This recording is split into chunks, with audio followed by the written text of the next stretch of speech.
بسم اللہ الرحمن الرحیم۔ یہ واقعہ ایک خنزیر کھلانے والے ظالم بادشاہ کا ہے۔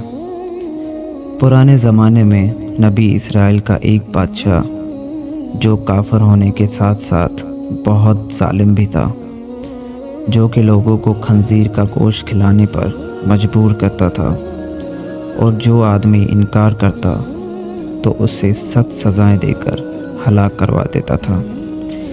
پھر اس زمانے کے سب سے بڑے عابد کو بادشاہ کے پاس لایا گیا تو لوگ اس بادشاہ کے مرتبے اور فضیلت سے آگاہ تھے۔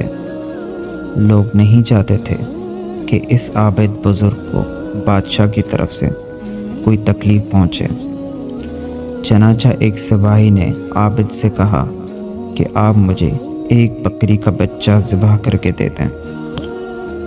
جب بادشاہ کہے گا کہ اس عابد کے سامنے خنزیر کا گوشت پیش کیا جائے تو میں وہی بکری کا گوشت آپ کے سامنے پیش کروں گا۔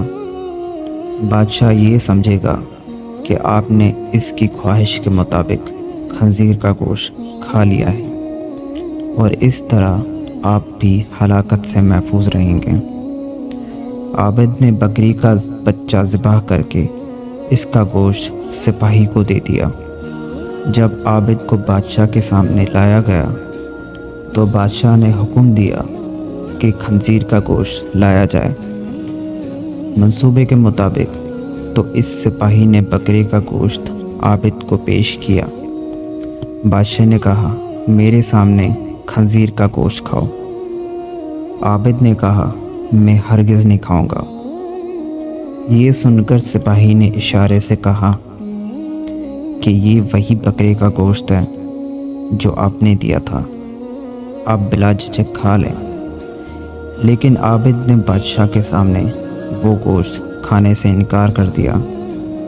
ظالم بادشاہ نے سپاہیوں کو حکم دیا کہ اسے قتل کر دو۔